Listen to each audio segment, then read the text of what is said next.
భద్రాద్రి కొత్తగూడెం జిల్లా ఘనంగా శ్రీ మహంకాళి అమ్మవారి దేవస్థానం నందు ఆషాఢమాస బోనాల మహోత్సవాలలో భాగంగా అంగరంగ వైభవంగా అమ్మవారి రథోత్సవం కాళీ ఉపాసకులు నరేంద్ర భవానీ ఆధ్వర్యంలో పూజలు అందుకుంటున్న శ్రీ మహంకాళి అమ్మవారికి ప్రత్యేక పూజలను నిర్వహించి రథోత్సవాన్ని ప్రారంభించారు. కొత్తగూడెం పట్టణంలోని బూడిదగడ్డ బస్తీలో పాసీ కులస్తుల చేత 1963లో శ్రీ మహంకాళి అమ్మవారి దేవాలయాన్ని ఏర్పాటు చేయడం జరిగిందని, నరేంద్ర భవానీ నిత్య నైవేద్యం పూజా కార్యక్రమాలు నిర్వహిస్తున్నట్లు తెలిపారు. ఆలయంలో ప్రతి సంవత్సరం బోనాల జాతరను అంగరంగ వైభవంగా నిర్వహిస్తున్న నేపథ్యంలో ఆషాఢమాసం బోనాల సందర్భంగా నేడు ఉమ్మడి తెలుగు రాష్ట్రాల్లోని డప్పు డోలు వాయిద్య కళాకారుల ప్రదర్శనలతో అమ్మవారి రథోత్సవాన్ని వైభవంగా నిర్వహిస్తున్నట్లు తెలిపారు.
భద్రాద్రి కొత్తగూడెం జిల్లా కొత్తగూడెం పట్టణంలో బూడిదగడ్డ బస్తీలో పాసీ కులస్తుల చేత 1963వ సంవత్సరంలో అమ్మవారి యొక్క ప్రతిష్టాపన మహోత్సవం జరిగింది.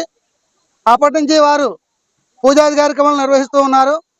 తదాది శ్రీ నరేంద్ర భవానీ స్వామివారు 95వ సంవత్సరంలో ఇక్కడికి అమ్మవారికి వచ్చి దర్శనం చేసుకుని అమ్మవారి యొక్క దీక్ష తీసుకొని అమ్మవారి యొక్క దీక్షలో అమ్మవారి యొక్క అనుగ్రహాన్ని పొంది ఇటువంటి అత్యంత సుందరమైనటువంటి ఆలయాన్ని ఇక్కడ ఉన్నటువంటి స్థలదాతలు అలాగే బస్తీవాసులు గ్రామంలో ఉన్నటువంటి భక్తజనులందరి యొక్క సహకారంతో అత్యంత ఉన్నతమైనటువంటి దేవాలయం నిర్మాణం చేసి ఆ రోజు నుంచి ఈ రోజు వరకు కూడా నిత్యము ఉదయము సాయంత్రము రాత్రి పూజాది కార్యక్రమాలు నిర్వహిస్తూ అంగరంగ వైభవంగా బోనాల జాతర మహోత్సవం ప్రతి సంవత్సరం కూడా ఈ సంవత్సరం 26వ సంవత్సరం అప్పటి నుంచి కూడా అత్యంత వైభవంగా బోనాల జాతర కార్యక్రమం మహోత్సవం నిర్వహించడం జరుగుతోంది.